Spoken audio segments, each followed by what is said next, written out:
குழந்தையே, இன்று உன் அப்பன் உனக்கு ஒரு முக்கியமான செய்தியினை கொண்டு வந்திருக்கின்றேன். என் குழந்தையே, உன்னை விட்டு பிரிந்த ஒரு ஆத்மா உன் இல்லத்தை சுற்றி வந்து கொண்டிருக்கின்றது. இந்த ஆத்மா சாதாரணமாக வெள்ளத்தை சுற்றி வரவில்லை. உன்னிடத்தில் ஒரு உண்மை சொல்லிவிட வேண்டும் என்று துடித்து கொண்டு இருக்கின்றது. அப்படி என்ன உண்மை உன்னிடத்தில் இவர்கள் சொல்லப் போகின்றார்கள் என்பதை நிச்சயமாக என் குழந்தை நீ தெரிந்து கொள்ள வேண்டும். இந்த அப்பன் ஒரு விஷயத்தை உனக்கு சொல்கிறேன் என்றால் நிச்சயமாக அதன் முக்கியத்துவம் என்னவென்பதை புரிந்து கொண்டு அதிலிருந்து உன் வாழ்க்கையானதை நீ பெற்றுக்கொள்ள வேண்டும். உனக்கான நன்மையை நீ என்னிடம் இருந்து ஏற்றுக்கொள்ள வேண்டும். என்ன நடந்தாலும் நம் வாழ்க்கை இப்படித்தான் இருக்கப் போகின்றது. ஆனால் ஒரு ஆத்மாவானது இந்த உலகத்தை விட்டு சென்ற பிறகு கூட உன்னை தேடி வருகிறது என்றால் நிச்சயமாக அதனை நீ தெரிந்து கொள்ள வேண்டிய கட்டாயம் என் பிள்ளையே. இவரை நினைத்து நீ வருந்தாதே, நாள் கிடையாது. உன்னை விட்டு பிரிந்த இந்த ஆத்மாவானது உனக்கு நல்லது செய்ய வந்திருக்கின்றதா அல்லது ஏதேனும் ஒரு விஷயத்தை உன்னிடத்தில் சொல்ல முயற்சி செய்கின்றதா என்று பார்க்கும் பொழுதுதான் உன் அப்பன் எனக்கு புரிந்தது. இந்த ஆத்மாவானது உன்னிடத்தில் ஒரு உண்மையை சொல்ல துடித்து கொண்டு இருக்கின்றது. இந்த உண்மையை நீ அறியாமல் இருக்கின்றாய் என்பதுதான் இந்த ஆத்மாவின் மனதிற்கு கஷ்டமாக இருக்கின்றது. எத்தனையோ விஷயங்கள் உனக்கு தெரிகின்றது, ஆனால் இந்த ஒரு விஷயம் மட்டும் உனக்கு தெரியவே இல்லை என்று சொல்லி அந்த ஆத்மாவானது உன்னிடத்தில் அதனை சொல்லிவிட துடிக்கின்ற சமயத்தில் இறந்து போன இவர் உன் மீது உயிரான உயிரை வைத்திருக்கின்றவர். உண்மையான அன்பு கொண்ட இந்த வாழ்க்கையில் எப்பொழுதும் உன்னையே சுற்றி சுற்றி வந்தவர் இப்பொழுது உன்னால் தொட முடியாத தொலைவிற்கு அவர் சென்று விட்டார். இந்த ஆத்மாவானது உன்னை தேடி வந்த பொழுது உன்னை தொட முயற்சி செய்தது உண்மை. உன்னை ஆராதனை தழுவ வேண்டும் என்று அது ஆசைப்பட்டது உண்மை. ஆனால் அது நடக்கவில்லை. அதை செய்ய முயற்சி செய்யும் பொழுதுதான் உன் உயிரை இல்லை அந்த ஒரு ஆத்மா என்றும் அதற்கு புரிந்து கொண்டது. நாம் இந்த உலகத்தை விட்டு சென்று விட்டோம் என்பதனை அது புரிந்து கொண்டது. அது வருத்தப்பட்டு கண்ணீர் விட்டு கதறியது. ஆனால் சட்டென்று அதற்கு புரிந்து விட்டது யதார்த்தம் என்னவென்று. எல்லோருக்கும் இது போன்ற ஒரு நிலைமை ஒரு நாள் வரத்தான் செய்யும். பிறக்கின்ற எல்லோருமே ஒரு நாள் இங்கிருந்து சென்று ஆகத்தான் வேண்டும். யார் நினைத்தாலும் இங்கு தங்கிவிட முடியாது. எல்லோருமே இந்த பூமியிலிருந்து வந்து சொல்கின்ற விருந்தாளிகள்தான் என்பதை புரிந்து கொண்டான். உன்னோடு பேச அவர்கள் துடித்து கொண்டு இருக்கின்றார்கள். அப்படி உன்னிடத்தில் எந்த விஷயத்தை இவர்கள் பேச நினைக்கின்றார்கள்? அவர்கள் பேச நினைத்த விஷயத்தினால் உன்னுடைய வாழ்க்கையில் ஏதேனும் மாற்றங்கள் வருமா? உனக்கு தெரியாத உண்மை ஏதேனும் அவர்களுக்கு தெரிகின்றதா என்பதை நிச்சயமாக எப்பொழுதும் இந்த அப்பன் மூலமாக நீ தெரிந்து கொள்ள வேண்டும். என் பிள்ளையே, இந்த உலகத்தை விட்டு செல்ல வேண்டும் என்று யாரும் ஆசைப்படுவது கிடையாது. யாரும் அது நமக்கு எப்பொழுது வரும் என்று எதிர்பார்ப்பது கிடையாது. இந்த உலகத்தில் அனைத்திற்கும் பேராசைப்படுகின்ற இந்த மனிதன் ஆசைப்படாத ஒரு விஷயம் என்றால் அது தன்னுடைய இறப்பு மட்டும்தான். அது மட்டும்தான் நடக்கவே கூடாது என்று எல்லோரும் நினைக்கின்றார்கள். அப்படி இருக்கின்ற இந்த நேரத்தில் இவர்கள் இந்த உலகத்தை விட்டு செல்லும் பொழுது எதுவுமே அவருக்கு சரியாக புரியவில்லை. எது எப்படி நடந்தது என்றுதான் திகைத்து இனி அதனை மாற்ற முடியாதா? அவர்கள் மனதில் எண்ணங்கள் இருக்கின்றது. அவர்கள் எதை நினைத்து வருத்தப்படுகின்றார்கள்? எந்த விஷயத்தை இப்பொழுது உன்னிடத்தில் சொல்ல முயற்சி செய்கின்றார்கள் என்பதையெல்லாம் நீ தெரிந்து கொள்ள வேண்டும்.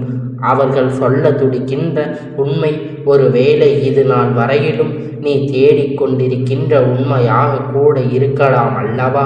அதனால்தான் என் பிள்ளையே, நீ செவி கொடுத்து உன் அப்பன் வாக்கினை முழுவதுமாக கேள். ஆத்மாவுடைய உலகம் இது கிடையாது. அவர்களுக்கென்று ஒரு தனி உலகம் இருக்கின்றது. அதையும் தாண்டி ஒரு ஆத்மா இங்கு வருகிறது. உன்னை தேடி உன்னோடு பேச ஆசைப்படுகிறது என்றால் நிச்சயமாக அது அவருக்கு சாதாரணமாக நடந்துவிட்டது ஒரு விஷயம் கிடையாது.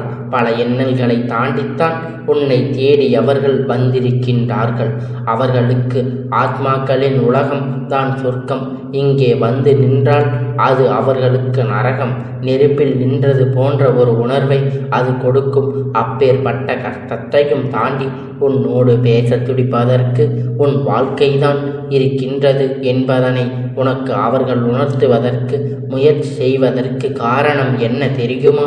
உன் மீது வைத்திருக்கும் அளவற்ற அன்பு. உன் மீது அவர்கள் கொண்ட அன்பினால் அவர்கள் உன்னை பிரிந்து இருக்க நினைக்கவில்லை. ஆனால் அவர்கள் உன் மீது வைத்த அன்பை விட நீ அவர்கள் மீது வைத்த அன்பு இப்பொழுது அவர்கள் இல்லை என்றவுடன் தவித்து கொண்டிருக்கின்ற தவிப்பினை அவர்களால் ஏற்றுக்கொள்ள முடியவில்லை. நாம் சென்று விட்டோம். நாம் இருக்கும் பொழுது நம்முடைய ஆசைகள் எல்லாம் நம் குடும்பத்தில் இருப்பவர்களுக்கு நம் மீது அன்பு கொண்டவர்களும் எப்பொழுதுமே சந்தோஷமாக இருக்க வேண்டும் என்பதுதான். ஆனால் தன்னுடைய இழப்பு இவர்களுக்கு எத்தனை வலியையும் வேதனையும் கொடுத்து கொண்டு இருக்கின்றது. இப்படி இருக்கின்றது. எல்லா சூழ்நிலையும் தாண்டி இந்த வாழ்க்கை உனக்கென்று இருக்கக்கூடிய நன்மையை பெற வேண்டும் என்பதை இத்தனை நாளும் உனக்காக லட்சியத்தை நோக்கி ஓடிக்கொண்டு இருந்தாகி அந்த லட்சியத்தை தொட வேண்டும் என்று நீ நினைக்க வேண்டும். நீ நினைத்தால் இங்கு மாறாதது எதுவும் இல்லை. நான் இந்த உலகத்தை விட்டு சென்று விட்டேன் என்பதற்காக நீ என்னையே நினைத்து கொண்டு இருப்பாய். ஆனால் இங்கு நீ வாழ்கின்ற இந்த காலம் உனக்கு நரகமாகிவிடும். நீ சந்தோஷமாக வாழ வேண்டாமா? இங்கிருக்கும் பொழுது நீ எப்பொழுதும் உன் சந்தோஷத்தை கண்டு மகிழ்ச்சி அடைந்த நான் இல்லாத பொழுது உன் சந்தோஷத்தை நிச்சயமாக காண வேண்டும் என்கின்ற ஆசையோடு தானே உன்னை தேடி வந்திருக்கின்றேன். ஆனால் நீயே தினம் தினம் என்னை நினைத்து அழுது கொண்டிருப்பதும் எந்த வகையிலும் எனக்கு விருப்பமில்லை. ஏனென்றால் நான் எப்படிப்பட்டவன் என்பது உனக்கு நன்றாக தெரியும்.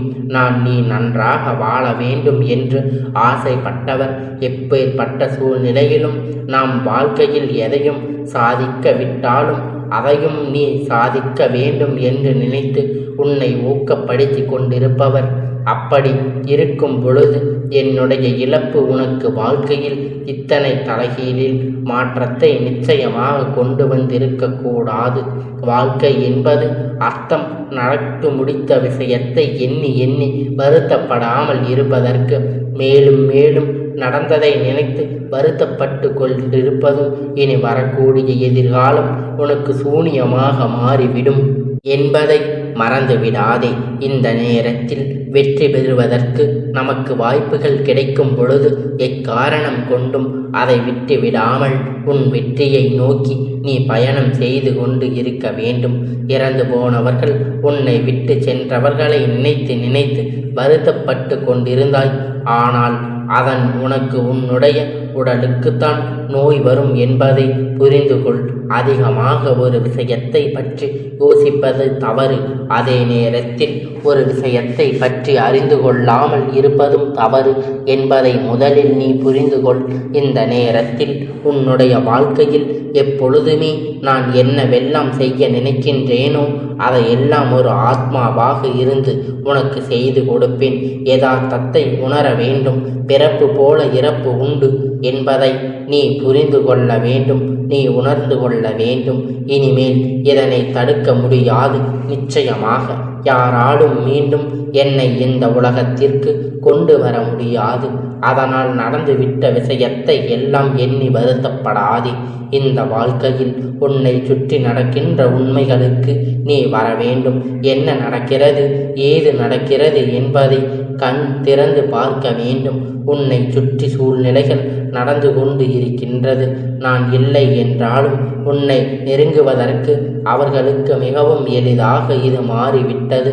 ஒருவர் இந்த உலகத்தை விட்டு சென்றவுடன் அவர்களுக்கு ஒரு துளி அளவு வேதனைப்படுகின்றார்கள். பார்க்கும் பொழுது எதிரிகளையும் ஆளுமை ஒருவரின் இழப்பு மற்றவர்களை பாதிக்கும். ஆனால் இவர்களும் எப்பொழுதும் நான் இங்கிருக்கின்றேன் சொல்வேன் என்பதை போன்று எதிர்காலத்தை நோக்கி காத்து கொண்டு இருந்தது போல காத்து கொண்டு இருக்கின்றது. இப்பொழுது நான் இங்கிருந்து சென்றதும் உன்னை எளிதாக இவர்கள் தாக்கிவிட முயற்சி செய்து கொண்டிருக்கின்றார்கள். நீ வலிமையோடு நின்று அதனை எதிர்த்து கொண்டு இருக்க வேண்டும். வேண்டாமா? மன உறுதியோடு நின்று உன்னை தேடி வருகின்ற பிரச்சனைகளை என்னவென்று நீ எதிர்பார்த்து இருக்க வேண்டாமா? அதை விடுத்து இன்னும் இந்த இழப்பை நினைத்து நீ சோகத்தை தலைத்து முகத்தோடு நின்று கொண்டிருக்கின்றாய்.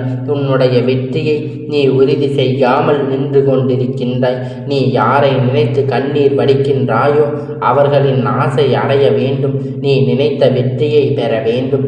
உன் வெற்றியை கண்டு அவர்கள் மகிழ்ச்சியில் சந்தோஷத்தில் துள்ளி குதிக்க வேண்டும் என்று தானே எண்ணி இருக்கின்றார்கள். இருக்கும் பொழுது நீ இந்த தவறை செய்து அவர்களின் மனதை நோகடிக்காமல் சூழ்ச்சிகளை எல்லாம் தெளிவாக தெரிந்து கொண்டு எந்த இடத்தில் தயங்காமல் உன்னுடைய முன்னேற்றத்தை நோக்கி நீ பயணம் செய்து கொண்டே இருக்க வேண்டும். உனக்கான நல்ல நேரம் வரும்பொழுது இந்த வாழ்க்கை உனக்கு ஒட்டுமொத்த மகிழ்ச்சியை உன்னிடத்தில் கொண்டு வந்து சேர்க்கும் என்பதை உணர்ந்திருந்தால் அன்றே என் பிள்ளை நீ நான் சொல்கின்ற வார்த்தைகளுக்கு எல்லாம் செவி கொடுத்து கேட்டிருப்பாய். சரி, இனியும் ஒன்றும் குறையப் போவதில்லை.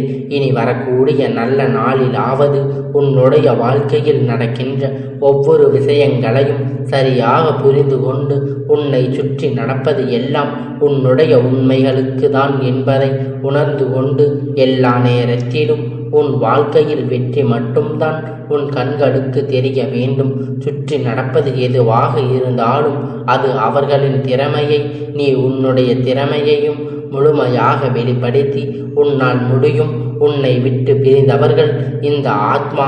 உன்னை விட்டு பிரிந்தவர்கள்தான். யாரும் உனக்கு உதவி செய்திட இல்லை என்று உன்னை ஏளனமாக பார்த்துவிடக்கூடாது. உனக்குள் இருக்கின்ற மன வலிமையை நீ நிச்சயமாக உன்னை நல்ல நிலைக்கு அழைத்து செல்லும். உனக்குள் இருக்கின்ற மன வலிமை என்றும் உன்னை நல்லபடியாக காப்பாற்றும் என்பதை முதலில் நீ புரிந்து கொண்டால் போதும். கஷ்டங்களையும் கண்ணீரையும் கண்டமே என்று சொல்லி வருத்தப்படாது. இந்த ஆத்மாவை எண்ணி எண்ணி நீ கண் கலங்கி நின்று கொண்டிருக்காது. அவர்களுக்கான இடத்தில் சந்தோஷமாக இருக்க வேண்டும் என்றால் முதலில் அவர்களை அழைப்பதையும் அவர்களை பற்றி அதிகமாக சிந்திப்பதையும் நீ நிறுத்திவிடு. அவர்களுக்கு எப்பொழுதுமே உன்னுடைய நினைப்பு இருக்காதா என்று சோதிக்காதே. நீ நினைத்து கூட பார்க்க வேண்டாம். நிறுத்திவிட்டு நீ அவர்களுடைய நினைப்பு இருக்கின்றது என்றால் சரியான நேரத்தில் சரியான விஷயங்களை அவர்களுக்காக செய்து கொடு. நீ அதற்காக தயாராக இருக்க வேண்டும். உன்னை நோக்கி வருகின்ற எல்லா பிரச்சனைகளிலும் இருந்து என்னை இந்த ஆத்மா காத்தருளி கொண்டு இருக்கின்றது. ஆனால் ஒரு விஷயம், இந்த ஆத்மா மனதில் இருப்பது என்ன தெரியுமா? இங்கு வாழ முடியவில்லை. உனக்காக நான் சமாளித்து கொண்டிருக்கின்றேன். இப்பொழுதாவது என்னை திரும்பி அனுப்பிவிட்டாய். ஆனால் நான் மகிழ்ச்சி அடைவேன் என்று சொல்லி இவையெல்லாம் கேட்டுக்கொண்டுதான் விளைவாக இப்பொழுது உன்னுடைய வாழ்க்கையில் உனக்கான நல்ல நேரம் வந்து விட்டது என்பதை நிச்சயமாக உன்னால் புரிந்து கொள்ள முடியும். எல்லா விஷயங்களையும் தாண்டி ஒரு இழப்பு ஒட்டுமொத்த வாழ்க்கையையும் தவிழ்த்துவிடும் என்பதை நீ நினைக்கக்கூடாது. ஒட்டுமொத்த வாழ்க்கையும் முடிந்துவிடும் என்று எண்ணம் கூட. அப்படியானால் இங்கு யார் இந்த உலகத்தை விட்டு செல்லாமல் இருக்க முடியாது. அதன் பிறகு யாருமே நிலைத்திருக்க முடியாது. எண்ணி எண்ணி நினைத்து வருந்துவதை விட அவர்கள் எண்ணியது போல இந்த வாழ்க்கையில் நீ நினைத்ததை சாதித்து காட்டு. உன்னை பார்த்து அவர்கள் மகிழ்ச்சி அடைக்கட்டும். உன்னை நினைத்து அவர்கள் அடைகின்ற சந்தோஷம் இப்பொழுது உன்னுடைய வாழ்க்கையில் மிக பெரிய பலன் என்பதை நீ புரிந்து கொள். அவர்கள் சந்தோஷப்பட்டால் இந்த ஆத்மாக்கள் அவர்களுக்கு உரிய உலகத்திற்கு சென்று அங்கே நிம்மதியாக இருப்பார்கள். அவர்களுக்கு இந்த நிம்மதியை கொடுப்பதற்காகவது உன்னுடைய முயற்சியை தெளிவாக வரும்பொழுது இந்த வாழ்க்கையில் உனக்கான நல்ல சந்தர்ப்பங்களை உன்னை தேடி வரும் என்பதை புரிந்து கொண்டு இந்த அப்பனுடைய ஆசையையும் அவருடைய ஆசையையும் உன்னை விட்டு பிரிந்த அந்த ஆத்மாவின் சந்தோஷத்திற்காக நீ நல்லதை செய்து நீ நல்ல நிலைக்கு வந்துவிட வேண்டும். அவர்கள் அதைத்தானே இங்கு எதிர்பார்த்து கொண்டு இருக்கின்றார்கள். இங்கிருந்து சென்று விடுவார்கள். அங்கு நின்றாக முடியாத இடத்தில் வேதனையை தாங்கிக் கொண்டு நிற்க வேண்டும் என்று அவர்களுக்கு என்ன தலையெழுத்தா? என் பிள்ளையே, உனக்காக தானே அவர்கள் இந்த உலகத்தில் இன்னும் நின்று கொண்டிருக்கின்றார்கள். அப்படியானால் நீயும் அவர்களுக்கு ஏற்றது போல நடந்து கொண்டு அவர்களை மனமகிழ்ச்சியோடு நீ இங்கிருந்து வழி அனுப்பி வைக்க வேண்டும். நல்லபடியாக இரு, உனக்கு நல்லதே நடக்கும். என் தங்க பிள்ளையே, இந்த அப்பனுடைய ஆசீர்வாதம் எப்பொழுதும் உனக்கு முழுமையாக கிடைத்து கொண்டே இருக்கும்.